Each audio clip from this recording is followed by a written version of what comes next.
Good morning everyone.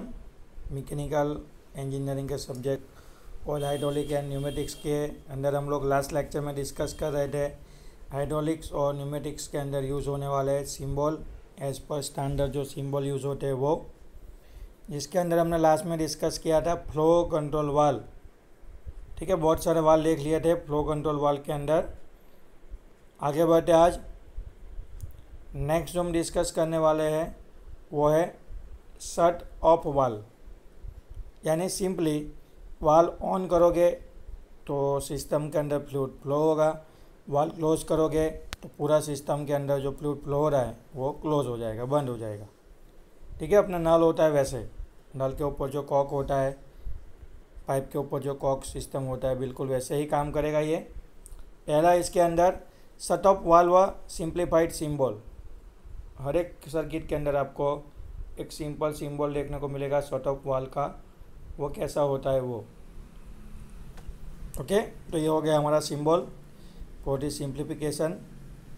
Shut off condition में जो valve होगा वो पावर प्लांट में भी आया होगा, ये पावर प्लांट इंजीनियरिंग में। ओके, एक ही सिंबल था। आगे हम लोग डिस्कस करेंगे एक्यूमुलेटर्स। एक्यूमुलेटर क्या होता है? एक्यूमुलेटर सिंबल और ब्रैकेट में दिया स्पेशली स्टोर्स प्रेशर।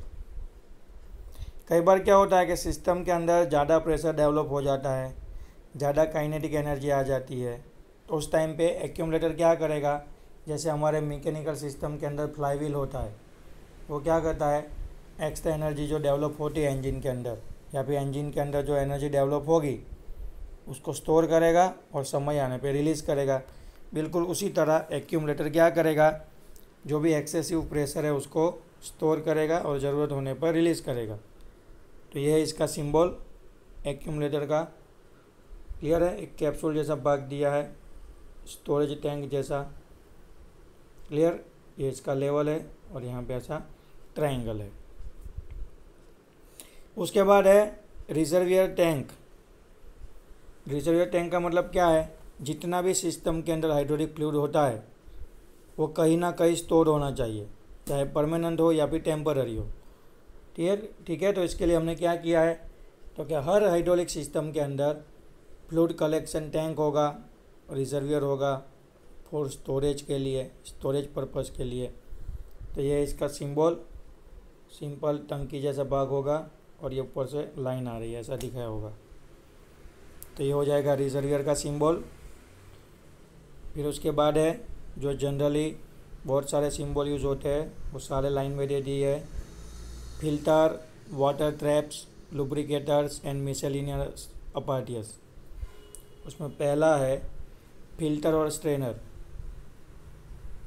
खास याद रखना, फिल्टर और स्ट्रेनर है, फिल्टर एंड स्ट्रेनर नहीं है। क्या है फिल्टर और स्ट्रेनर? इजी सिंबल दिया गया है, एक रोम्बस है, सप्लाई लाइन है और बीच में फिल्ट्रेशन के लिए जो डॉटेड लाइन दिया है वो। ओके, उसके बाद है वाटर ट्रैप। कई बार क्या होता है कि लुब्रिकेटिंग ऑयल के साथ हाइड्रोलिक फ्लूइड के साथ पानी मिक्स हो जाता है या फिर अंदर से पानी अलग होता है, तो वो सीधा सेपरेट होकर वाटर ट्रैप के अंदर चला जाता है। तो यह है इसका symbol water trap. Third symbol लिया है कंबाइन करके, फिल्टर और वाटर ट्रैप को कंबाइन कर लिया, तो यह है इसका सिंबल फिल्टर और वाटर ट्रैप साथ में। तो कैसे बनेगा उसका सिंबल? रोम्बस लेना है, एक supply line, input line, output line. Clear है? ये वाटर ट्रैप के लिए होगा, लेवल दिखाया होगा, और फिल्टर के लिए या फिर स्ट्रेनर के लिए ऐसा डॉटेड लाइन होगा। क्लियर? ये कंबाइंड सिंबल है filter with water trap. Clear? तो ये हो जाएंगे हाइड्रोलिक सिस्टम के। अब बात करेंगे हम लोग न्यूमेटिक सिस्टम में आने वाले कुछ सिंबल, जैसे कि एयर ड्रायर है, जो एयर यूज़ होती है सिस्टम के अंदर वो ड्राई कंडीशन में होनी चाहिए, क्योंकि अगर मॉइस्चर वाली एयर होगी तो पानी या फिर मॉइस्चर सिस्टम के अंदर एंटर हो जाएगा फिर उसके वजह से oxidation, air bubbles, rusting, corrosion, ठीक है, प्रेशर ड्रॉप, बहुत सारी चीज़ें डेवलप हो जाएगी। तो जो भी सिस्टम के अंदर हमको एयर रिक्वायरमेंट है, कंप्रेस एयर की रिक्वायरमेंट है, वो ड्राई कंडीशन में होनी चाहिए। इसके लिए हम क्या करेंगे, सिस्टम के अंदर एयर ड्रायर रखेंगे जो सिर्फ एयर को ड्राई करके ही एंटर करवाएगा। तो यह इसका सिंबल, एयर ड्रायर का सिंपल सिंबल एक रोम्बस बनाना है, इनपुट लाइन, आउटपुट लाइन और बीच में येलो लाइन, 2 लाइन रख देंगे तो ये बन जाएगा हमारा एयर ड्रायर, ठीक है। फिर उसके बाद है लुब्रिकेटर। लुब्रिकेटर किसके लिए होता है, for the lubrication purpose. System के जो कंपोनेंट होते हैं जहाँ पे फ्रिक्शन डेवलप होता है, फ्रिक्शन क्रिएट होता है, ठीक है, तो उसको फ्रिक्शन कम करने के लिए लुब्रिकेशन अप्लाई करेंगे, लुब्रिकेशन एक्शन क्रिएट करेंगे। तो उसका सिंबल है रोम्बस ड्रॉ करना है, इनपुट लाइन है, आउटपुट लाइन है और बीच में से यहाँ से एक छोटी लाइन जो रिप्रेजेंट करेगी लुब्रिकेटर्स को। फिर उसके बाद है conditioning unit, FRL and pressure regulator.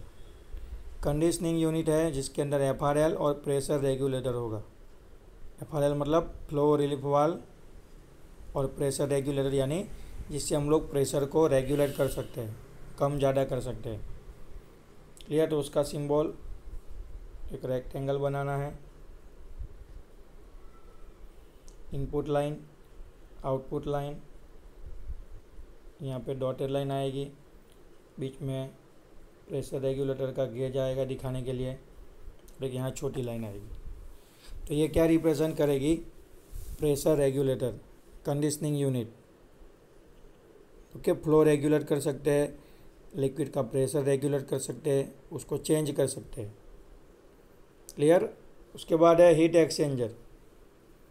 Heat exchanger की यूज़ होता है बार बार जब सिस्टम के अंदर फ्लूइड वर्क करता है, अपना फंक्शन प्रोवाइड करता है, तो वो फ्लूइड के ऊपर वर्क होने की वजह से वो गर्म हो जाएगा। तो उसको ठंडा करने के लिए हम लोग क्या करेंगे, हीट एक्सचेंजर यूज़ करेंगे। तो हीट एक्सचेंजर ऐसे दिखता है एज़ पर दी स्टैंडर्ड, सिंबल जो उसका होता है हीट एक्सचेंजर का वो, ठीक है, रोम्बस है और पूरा ब्लैक बॉर्डर से थोड़ा उसको ठीक बनाया गया है, थोड़ी मोटी बॉर्डर से बनाया गया है ब्लैक हीट एक्सचेंजर।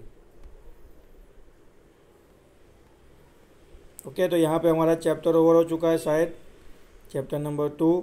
लास्ट जो हमने स्टैंडर्ड सिंबल थे, एक बड़ा सा टॉपिक था, वो हमारा यहाँ पे ख़त्म। क्लियर। तो पूरे जो सिंबल लिए गए सब के सब, बहुत सारे सिंबल है, लगभग 3-4 पेज भर के दिए गए। तो सब सिंबल आपको अच्छे से याद रहने चाहिए। उसका ड्राइंग, ठीक है, ड्राइंग के साथ उसका स्पेसिफिकेशन, हाइड्रोलिक के लिए होगा, न्यूमेटिक के लिए होगा, वो सब आपको याद रहना चाहिए। ओके, तो चैप्टर नंबर 2 ओवर हुआ है, ख़त्म हो चुका है। अब हम लोग मूव करेंगे चैप्टर नंबर 3 के ऊपर, तीसरा चैप्टर, जो मेन कंपोनेंट है हाइड्रोलिक सिस्टम के अंदर वो, ठीक है। Chapter number 3, hydraulic pump, motor and activators. Main जो कंपोनेंट है हाइड्रोलिक सिस्टम के अंदर वो होता है हाइड्रोलिक पंप, जिससे लिक्विड के अंदर काइनेटिक एनर्जी डेवलप होती है, प्रेशर डेवलप होता है। मोटर्स, इलेक्ट्रिक मोटर जिसकी मदद से पंप घूमता है, और एक्टिवेटर जो लास्ट में हमारी जो एनर्जी है उसको आउटपुट में कन्वर्ट करते हैं वो। ओके, तो सबके ऊपर 1 बाय 1 डिटेल में डिस्कस करेंगे।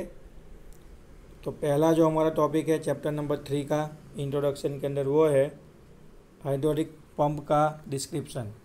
हाइड्रोलिक पंप क्या होता है, किससे कहते हैं, क्या वर्क होता है वो। तो नोट डाउन कीजिए चैप्टर नंबर 3। चैप्टर का नाम क्या है, hydraulic pump, motors and activator. चलिए, hydraulic pump. A pump will have an inlet called suction and outlet called delivery. Pump जो होता है उसके अंदर 2 सेक्शन होते हैं।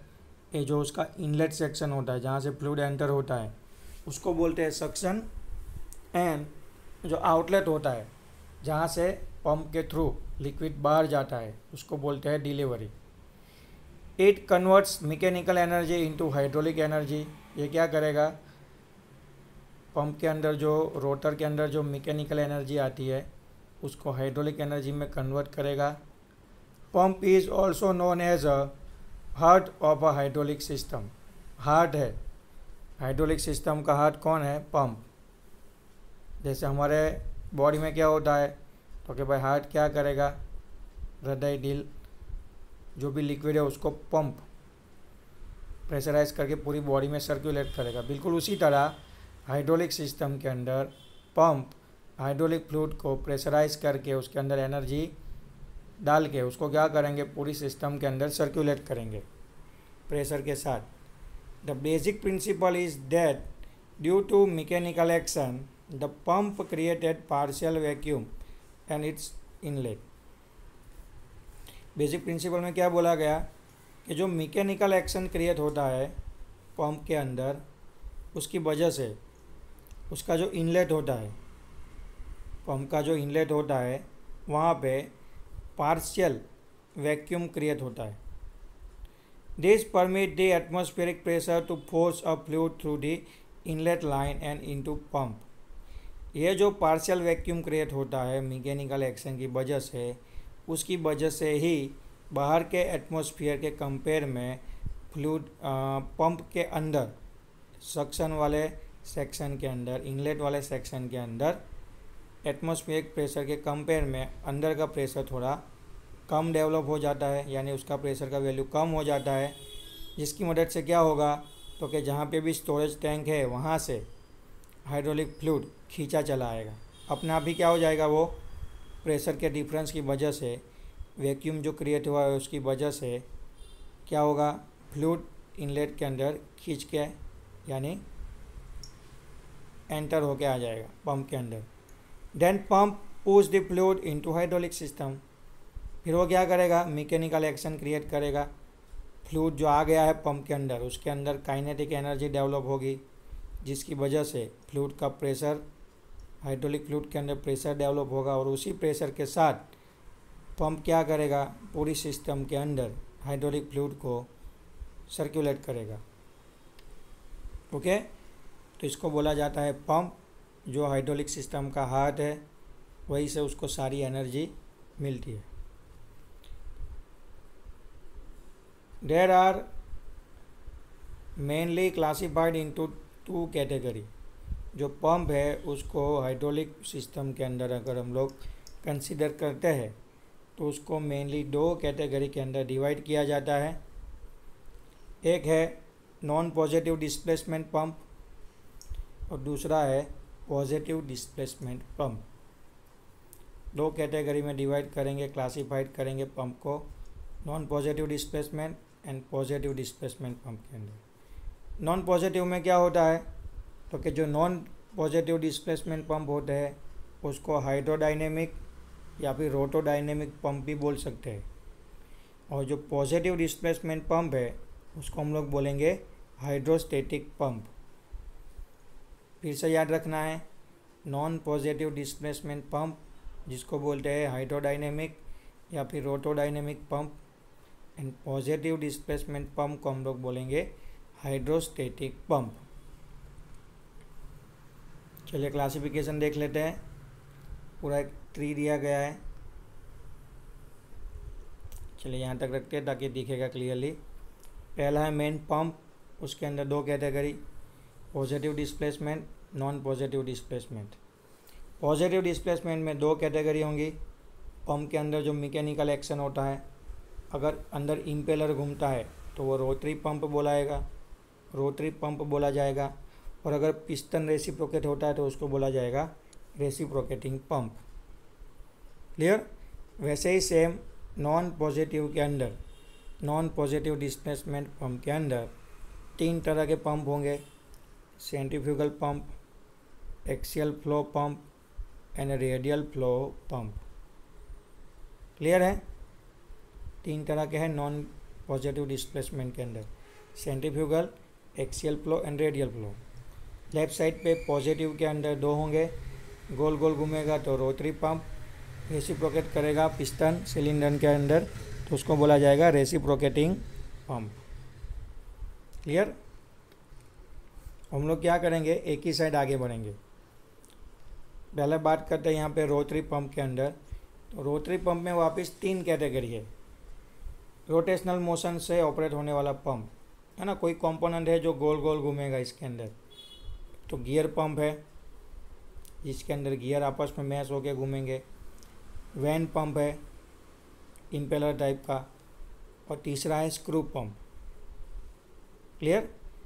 तो आज के लेक्चर में हम लोग पंप की कैटेगरी जो है क्लासिफिकेशन की, इसको यहाँ तक रखते हैं। वापस कल के लेक्चर में इसको वापस पूरी तरह के कवर कर लेंगे स्टार्टिंग से। ओके। तो पंप का क्लासिफिकेशन हम लोग आधा छोड़ रहे हैं यहाँ पे। ओके। चैप्टर 2 ओवर हो चुका है। मिड सेमेस्टर आने वाली है 14 सितंबर से, तो 12 सितंबर तक जो चलेगा उसको हम लोग सिलेबस के अंदर रखेंगे। क्लियर। तो प्रिपरेशन स्टार्ट कर लीजिए। कुछ प्रॉब्लम हो तो कॉल कीजिए और मैसेज कीजिए। ओके। Thank you.